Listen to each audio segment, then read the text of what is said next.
Assalamualaikum warahmatullahi wabarakatuh. Ketemu lagi dengan saya Herman Jambek. Kali ini saya akan membahas tentang ilmu cahaya dan sinar. Tapi sebelumnya, seperti biasa, yuk mari kita ngopi. Ngobrol perihal iman, ngobrol perihal Islam.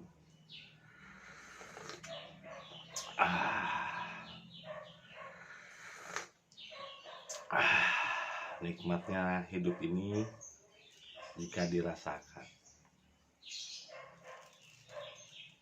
Dan jangan terlalu banyak berpikir. Nikmati dan rasakan. Ya. Nah, kali ini saya akan membahas kembali mengenai ilmu cahaya dan sinar. Apa saja perbedaannya? Seperti yang pernah saya jelaskan di video-video sebelumnya dan terus diulang-ulang, bahwa ilmu Allah atau ilmu hakikat tidak bisa dipelajari, karena itu bukan hafalan, bukan teori. Ilmu hakikat adalah ilmu praktek, ilmu kenyataan hidup, bukan teori atau angan-angan yang biasa Anda dapatkan dari ahli kitab yang hanya pintar mendongeng. Ini ilmu kenyataan, bukan ilmu hayalan. Jadi kalau namanya ilmu, itu tidak bisa dipelajari. Perlu saya ulangi dan saya tegaskan, ilmu Allah atau ilmu hakikat tidak bisa dipelajari.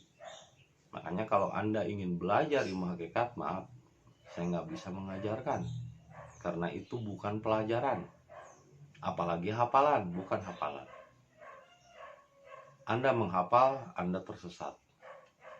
Anda mempelajari, Anda akan tersesat dengan pikiran Anda sendiri. Karena ini ilmu praktek yang harus Anda praktekkan, yang harus Anda latih, yaitu sabar, tawakal, dan ikhlas. Itu saja sebetulnya teorinya. Prakteknya, ya lakukan sabar, menunggu giliran tiba. Sabar itu adalah menunggu sampai giliran kita tiba. Jadi kalau Anda datang ke rumah saya untuk mempelajari ilmu hakikat, maka maaf, saya tidak akan mengajarkan. Karena hakikat atau ilmu Allah tidak bisa dipelajari. Diulang lagi biar paham, biar ngerti, ilmu hakikat tidak bisa dipelajari, apalagi dihafalkan, karena itu ilmu praktek yang harus Anda jalani, harus Anda latih. Makanya tidak ada pelajaran kecuali pelatihan, langsung pada prakteknya. Kalau kita belajar tidak akan ada habisnya, dan kita akhirnya seperti buih di lautan. Makanya dalam syariat itu adalah seperti buih di lautan. Maider-ider atau toab, muter di situ-situ aja. Yang dibahas ya cuman itu aja.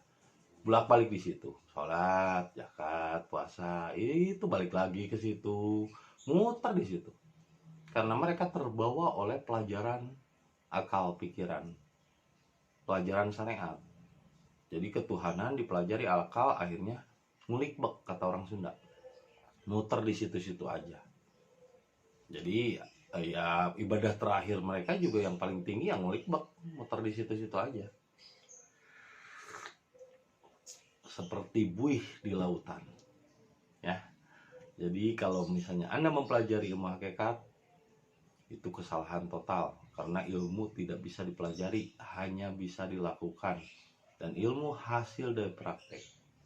Jadi apa yang saya sampaikan di video ini adalah hasil dari pengalaman pribadi. Tidak ada referensi kitabnya, tidak belajar. Makanya saya misalnya kalau dibandingkan dengan profesor, doktor, ya nggak seimbang, karena saya nggak belajar. Ini ilmu bejo, ini ilmu keberuntungan yang diberikan. Saya cuman paralon saja, saya cuman corong saja, saya nggak punya ilmu apa-apa.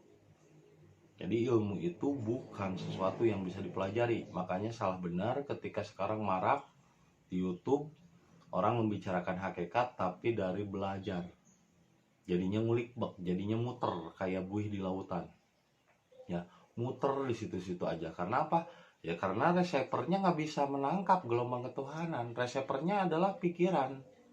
Jadi ilmu ketuhanan kalau ditangkap sama pikiran, receivernya pikiran, jadi muter di situ-situ aja, loading, ya loading, nggak kebaca, karena bukan ilmu pikiran, ini bukan ilmu pelajaran, ini ilmu yang harus dilakukan. Nah kalau Anda udah dilakukan, barulah connect. Apa yang saya sampaikan itu akan connect dengan apa yang pernah Anda lakukan. Jadi orang yang dapat menerima apa yang saya sampaikan ini adalah orang yang sudah mempraktekannya terlebih dahulu. Kalau tiba-tiba Anda mempelajari ilmu yang saya sampaikan, ini akan menjadi loading, connect, muter di situ aja karena reseptornya pikiran. Tapi kalau Anda sudah pernah melakukannya, reseptornya adalah perbuatan, pernah praktek dan melatih sabar, tawakal dan ikhlas, maka Anda mudah menerima apa yang saya sampaikan ini dengan sangat mudah.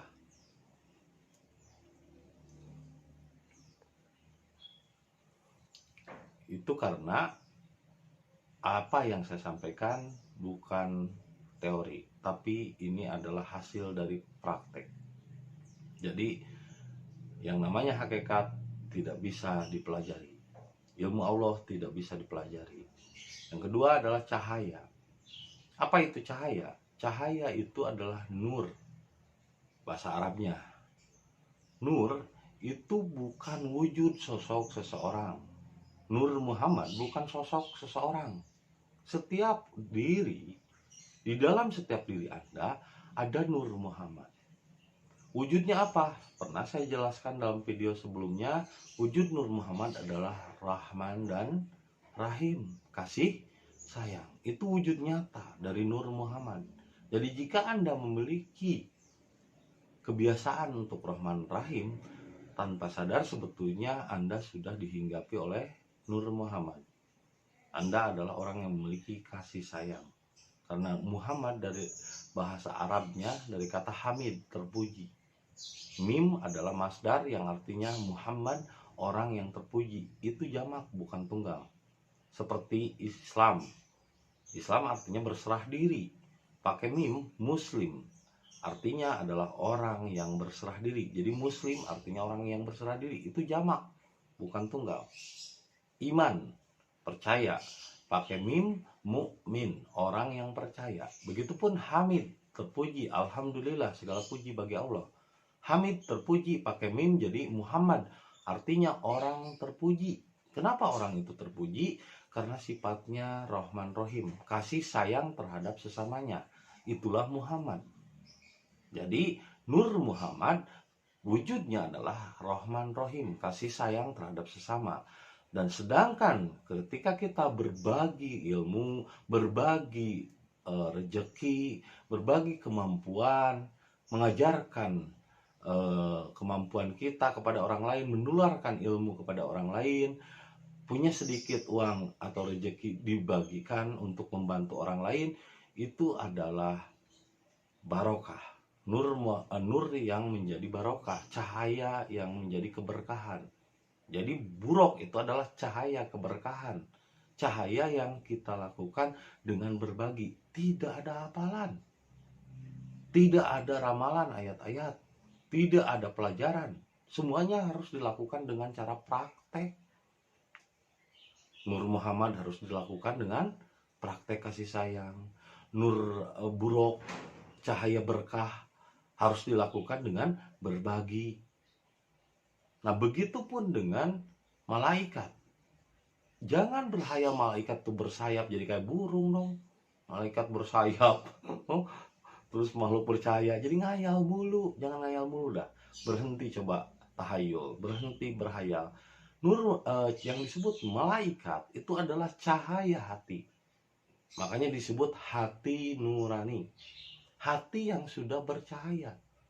hati yang lembut, yang ketika disakiti pun dia tidak merasa tersakiti, yang ketika didolimi sekalipun dia tidak merasa terdolimi, didolimi tidak merasa terdolimi, disakiti tidak merasa tersakiti, karena hati hakikatnya adalah air, selembut air.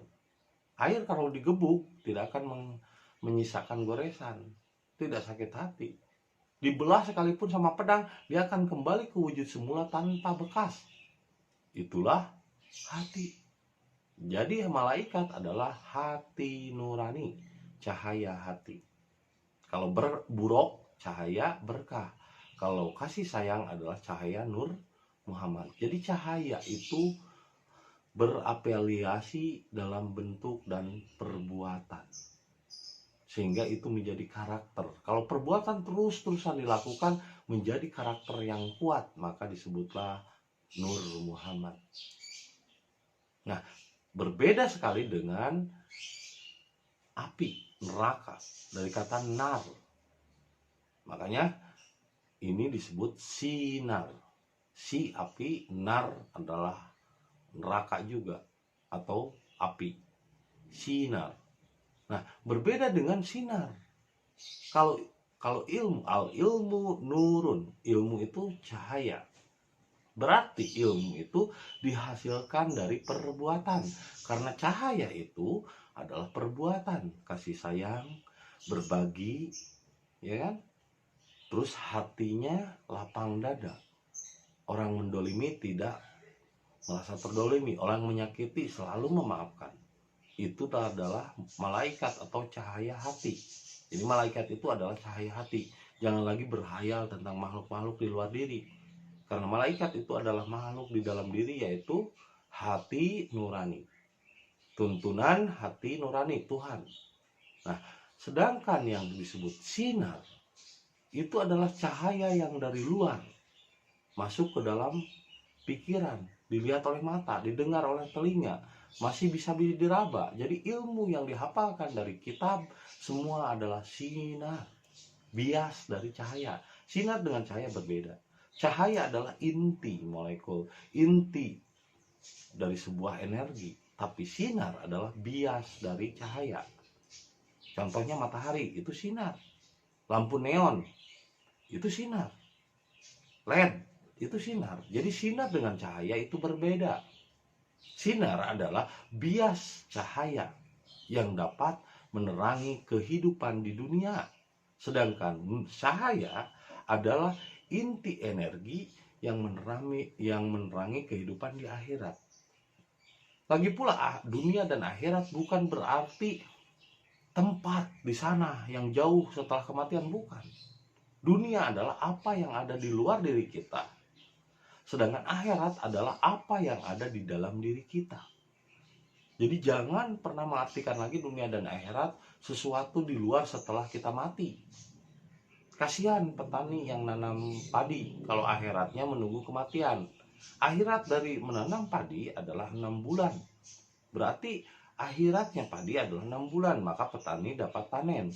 Akhiratnya jagung 4 bulan, maka petani dapat panen. Kalau akhirat diartikan kematian, kasihan yang nanam jagung. Kalau akhirat diartikan setelah kematian, saya nonjok seseorang, tunggu saja orang itu menunggunya setelah mati. Ya kan akhirat itu tidak berupa kematian, tapi bisa 1 detik kemudian, 1 jam kemudian, 2 jam kemudian. Akhirat artinya adalah akhir dari apa yang kita perbuat keluar diri. Maka akhirnya akan mendapat akhiratnya ke dalam diri. Kalau kita mencela orang lain, maka celaan pula yang akan kita dapat, bahkan mungkin hantaman dan pukulan. Jadi jangan pernah mencela, jangan suka bergunjing, jangan suka menyalahkan orang lain. Tidak baik. Karena apa yang kita keluarkan akan kembali ke diri. Nah, duniawi adalah apa yang ada di luar diri kita, akhirat adalah apa yang dirasakan oleh rasa diri kita, itu akhirat. Ya. Jadi sinar adalah apa yang ada di luar masuk ke dalam. Pengetahuan, hafalan seperti kitab-kitab, itu adalah sinar, bukan cahaya. Karena ia mengendap di reseptor otak. Jadi kalau mati, ya akan lupa orang. Meskipun ngapalin 1000 ayat, itu gak percuma. kalau nggak diperbuat. Kabura maktan indallahi antakulu malatafalun. Sangat besar kebencian Allah bagi orang yang berkata-kata tapi tidak melakukan. Itu sinar namanya. Jadi berhenti menghafal ayat-ayat kitab, karena itu buatan manusia. Jangan menjadi ahli kitab, karena ahli kitab itu suka mencampur adukan, suka mixing, mencampur adukan. Ya ahlul kitab lima talbisul haq bil batili wa ta'tumuna wa antum ta'lamun. Hei ahli kitab, kenapa engkau mencampur adukan yang hak dengan yang batil sehingga umat-umatmu menjadi bingung seperti reseper atau seperti buih di lautan, muter di situ-situ aja ngulik-bek. Yang disampaikan juga di masjid-masjid ngulik-bek di situ-situ aja. Nggak ada pemahaman-pemahaman baru, nggak ada sesuatu yang lebih menyegarkan dan lebih membuat orang bertambah semangat. Yang ada malah orang pada ketakutan, selalu ancaman azab, selalu ancaman neraka, sehingga orang menjadi bodoh seperti keledai, bodoh seperti kambing yang bisanya cuman ngekor. Maka berhentilah berputar-putar di situ saja.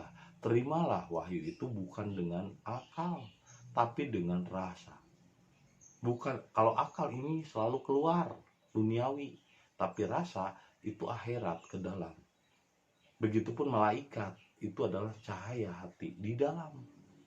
Ya, akhirat itu di dalam yang dirasakan. Kalau dunia adalah yang dilihat, yang diraba, yang didengar di luar diri kita. Jadi cahaya itu di dalam. Kalau sinar dari luar mempengaruhi ke dalam. Ya, seperti ini yang saya sampaikan, ini adalah cahaya dari dalam, dari hasil pengalaman. Tapi ketika Anda mendengarkannya, baru mendengarkan, belum pernah mempraktekkan, itu tetap saja sinar. Karena ini berarti cahaya dari dalam keluar menjadi bias, menjadi sinar. Anda menerimanya berupa sinar. Tapi kalau Anda mempraktekannya, maka Anda pun menjadi cahaya. Semoga apa yang saya sampaikan menjadi inspirasi dan hidayah bagi kita semua. Dan jangan lupa kopi ketika otak perlu inspirasi.